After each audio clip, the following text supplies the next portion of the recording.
My name is doctor सरिता कौर। मैं नागार्जुन में संस्कृत महाविद्यालय तोरन में सभाशास्त्र के अध्यापक। आज का जो हमारा टॉपिक है वो है उपनिवेशवाद। ये हमारा जो टॉपिक है वो उपशास्त्री द्वितीय वर्ष के पाठ्यक्रम से लिया गया है। आज का जो हमारा टॉपिक है उपनिवेशवाद। कोई भी जो शक्तिशाली राष्ट्र जो होता है दूसरे निर्बल राष्ट्र पे जो अपना अधिकार स्थापित करके और उनका दोहन और शोषण करता है उसे ही उपनिवेशवाद कहा जाता है।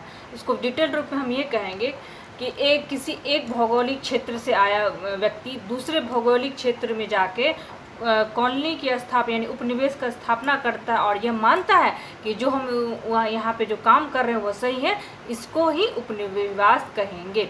उपनिवेश जो हमारे भारत में जब शुरू हुआ वो वास्को डिगामा के आने के बाद शुरू हुआ। उसके बाद ब्रिटिश शासन ने 200 वर्षों तक हमारे राष्ट्र को उपनिवेश बना के रखा। यहाँ उपनिवेश का है, यहाँ उपनिवेश जो होता है मान लीजिए ए जो है, ए नाम का जो व्यक्ति शक्तिशाली राष्ट्र है वो बी नाम के कमजोर राष्ट्र में किसी जगह पे एक कॉलोनी की स्थापना करता है।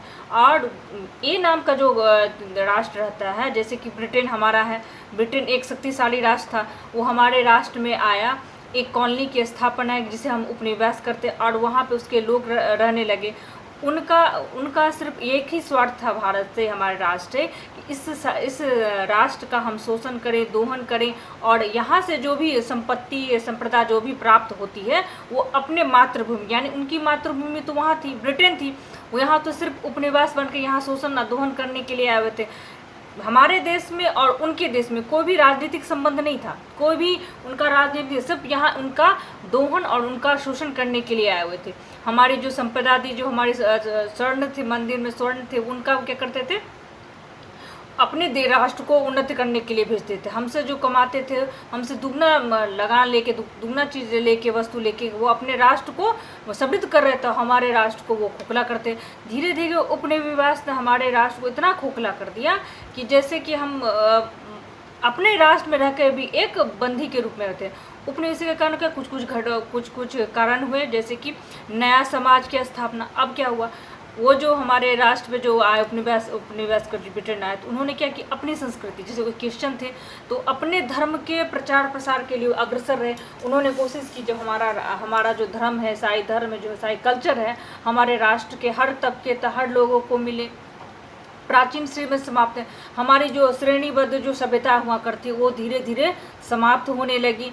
जाति व्यवस्था का जो जातिवाद उदारपन आया, जाति व्यवस्था जो इतनी जटिल व्यवस्था हुआ करती थी, इतनी विचित्र व्यवस्था जो बोलिए गया, जटिल एकदम विकराल व्यवस्था थी, उसमें कुछ नरमी ज़्यादा तो परिवर्तन नहीं हुआ, लेकिन फिर भी उपनिवेश के कारण, दूसरे राष्ट्र होने के कारण, हमारे उपनिवेशीवाद के कारण, ब्रिटेन में आने के कारण हमारी जाति व्यवस्था कुछ हद तक कम हुई। उस ग्रामीण जो था, ग्रामीण क्षेत्र था वो आत्मनिर्भर बना। उन्होंने कुछ छोटे छोटे उद्योग की स्थापना की, जिससे वो तो ये सोच के स्थापना की कि भाई यहाँ पे जो संप्रदा है उससे हमारा जो मिलेगा, जो हमारी जो उपज पैसा जो हम लोग को मिलेगा, ब्रिटिश सरकार को जो मिलेगा वो अपने मातृभूमि से और कुछ फ़ायदा इनको भी हो जाएगा, हम सबसे ज़्यादा हमें। लेकिन फिर भी ग्रामीण में आत्मनिर्भरता बढ़ी, संयुक्त परिवार का विघटन भी होना शुरू हो गया, धर्म संस्कृति के में पुनः आंदोलन।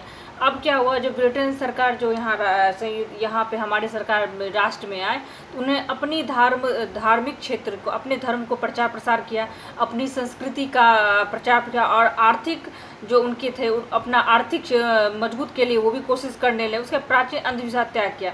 अब हमारे राष्ट्र में कुछ अंधविश्वास भी उस टाइम में पुराने ज़माने में हुआ करती थी।